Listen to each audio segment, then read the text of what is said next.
할렐루야.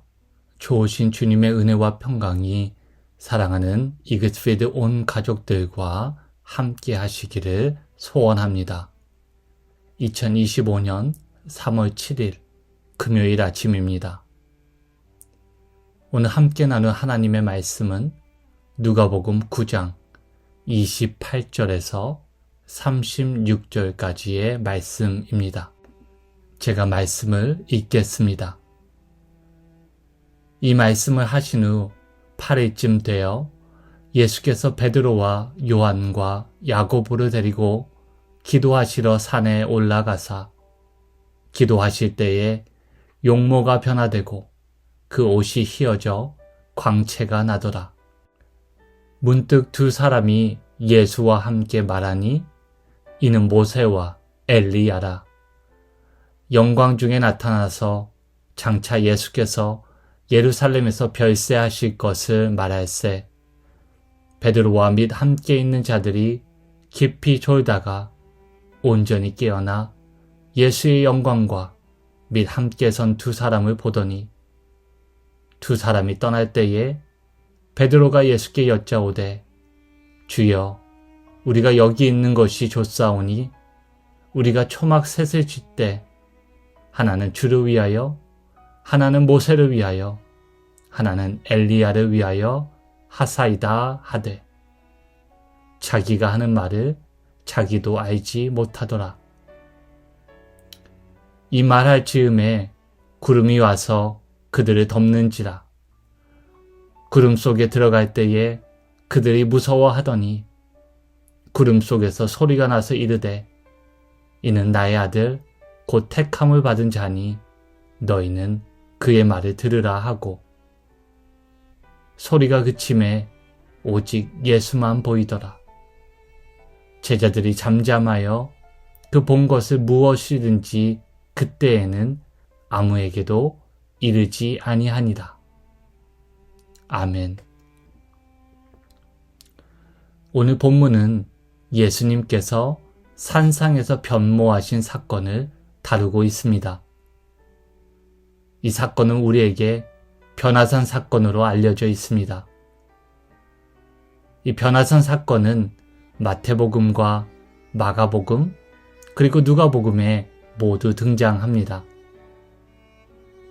공통적으로 일치하는 부분이 있지만 두 복음서와 비교할 때 누가복음에 기록된 변화산 사건이 갖고 있는 독특한 부분도 분명 존재합니다. 예를 들어 28절은 예수님께서 기도하시기 위해 산에 오르셨다고 그렇게 적고 있습니다. 산에 오르신 이유를 분명하게 소개하는 것입니다. 이처럼 변화산 사건이 기도하시는 예수님의 상황 안에서 그려지고 있다는 점은 누가복음의 독특한 면입니다.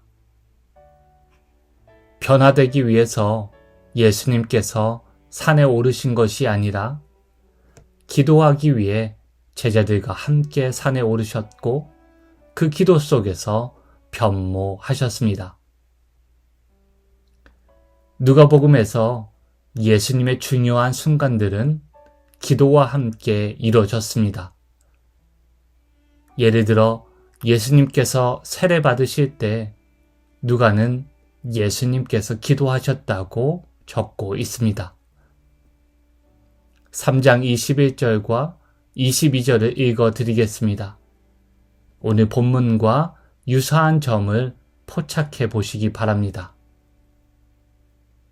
백성이 다 세례를 받을세 예수도 세례를 받으시고 기도하실 때에 하늘이 열리며 성령이 비둘기 같은 형체로 그의 위에 강림하시더니 하늘로부터 소리가 나기를 너는 내 사랑하는 아들이라 내가 너를 기뻐하노라 하시니라.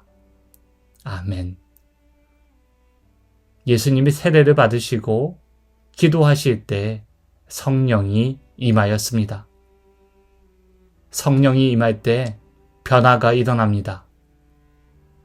누가는 사도행전에서 스데반이 지혜와 성령으로 충만하여 무리들 앞에 설교하고 순교하기 전에 그의 얼굴이 천사의 얼굴과도 같았다고 말합니다.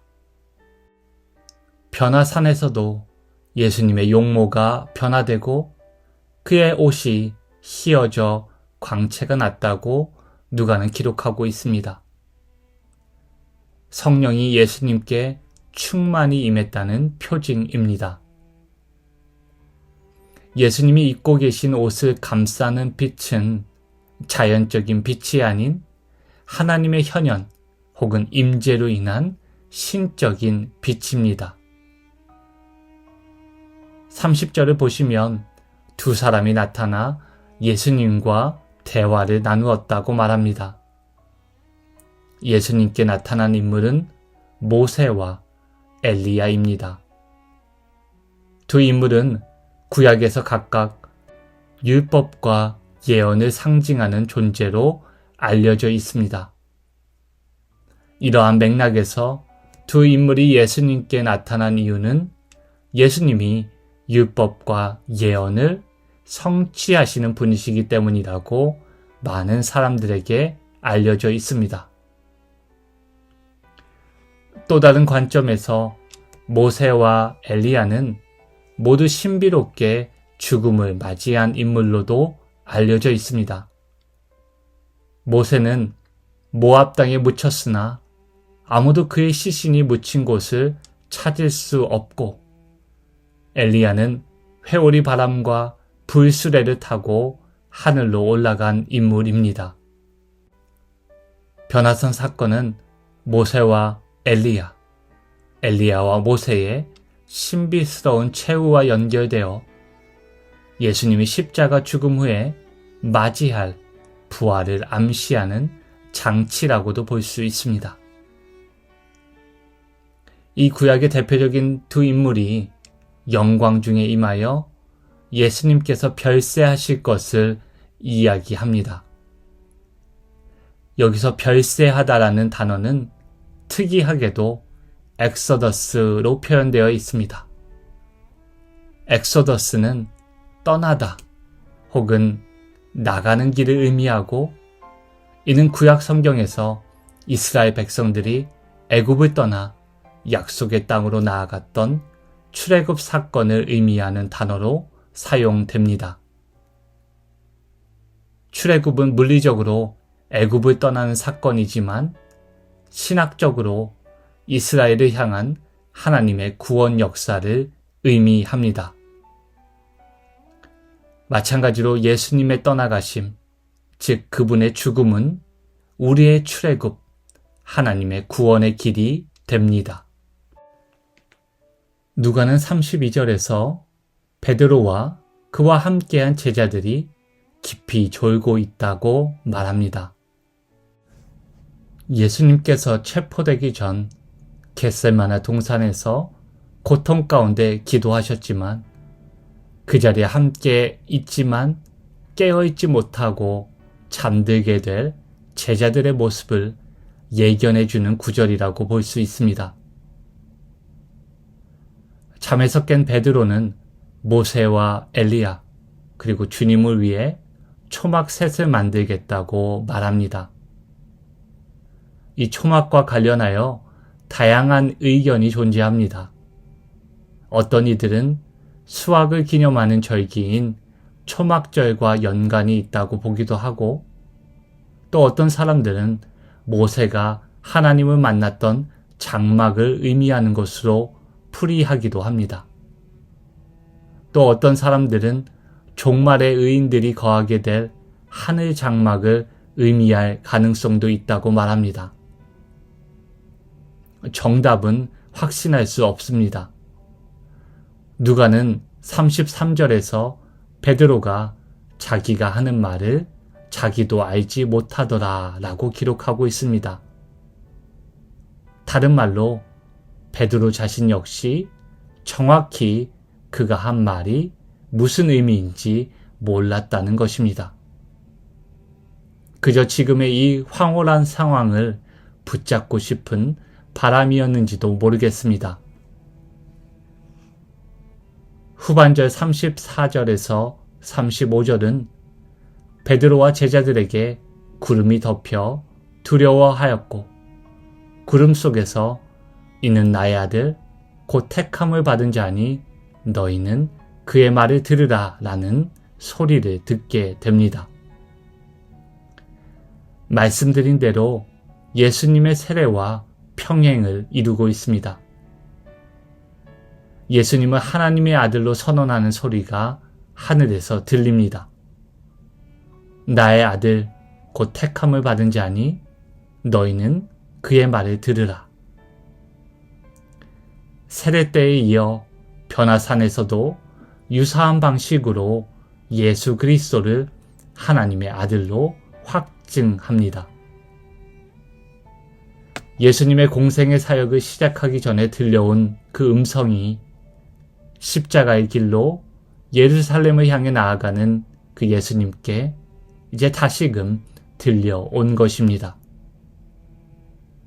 이 음성은 예수 그리스도께서 하나님의 아들이라는 정체성을 알려줌과 동시에 하나님의 아들이 감당하게 될 사명을 확증하는 것이었습니다.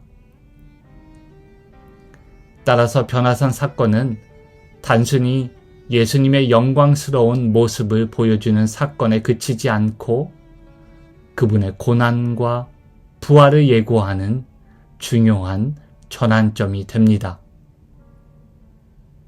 그리고 변화산에서의 영광은 십자가와 부활을 통해 온전히 실현될 것입니다. 변화산 사건은 예수님이 누구이시며 예수님이 걸어가시는 길이 무엇인지 알려줍니다. 그리고 하나님은 제자들을 향해 예수님을 듣고 그가 가시는 길을 따르라고 명하십니다. 예수님의 제자들이 듣고 순종해야 함을 강조하는 말씀입니다. 우리도 주님의 제자로 그분께 순종하며 부활의 영광의 자리로 나아가기 위해 십자가의 길을 걸어야 합니다. 오늘도 주님의 말씀을 듣고 십자가를 지고 부활의 영광의 자리를 사모하며 살아가는 저와 여러분 모두가 되시기를 주님의 이름으로 축복합니다. 함께 기도하시겠습니다. 모든 율법과 예언의 완성이 되시며 우리의 구원의 반석이 되신 주님, 오늘 하루 기도함으로 주님께 더욱 가까이 오르게 하시옵소서. 잠자고 있는 영혼을 깨워주시고 우리가 있는 곳이 변화산이든지 겟세마네 동산이든지 주님과 함께 기도하게 하시고 주님의 음성을 듣게 하여 주시옵소서. 또 한 번의 사순절을 지나며 성령 하나님 간절히 청하옵나니 우리 눈을 열어 주님의 영광을 보게 하시고 우리 귀를 열어 주님의 말씀을 듣게 하시고 우리 마음을 열어 주님의 뜻을 갈망하게 하시옵소서. 가족을 주님 곁에 떠나보내고 헤어짐의 슬픔과 그리움 속에 있는 상한 심령을 주님의 사랑과 평안으로 구름과 같이 덮어주시고 주님 안에서 다시 만날 부활의 소망을 붙들고 살아가게 하시옵소서. 동일한 은혜를 사랑하는 이글스필드 공동체 위에 부어주시기를 간절히 소망하며 우리의 힘과 소망이 되시는 예수 그리스도의 이름으로 기도하옵나이다. 아멘. 우리 슬픔 당한 가정을 위해 기도해 주시기를 바랍니다. 오늘도 치유하시고 회복해 하시는 하나님의 능력과 영광이 함께 하시기를 소원합니다.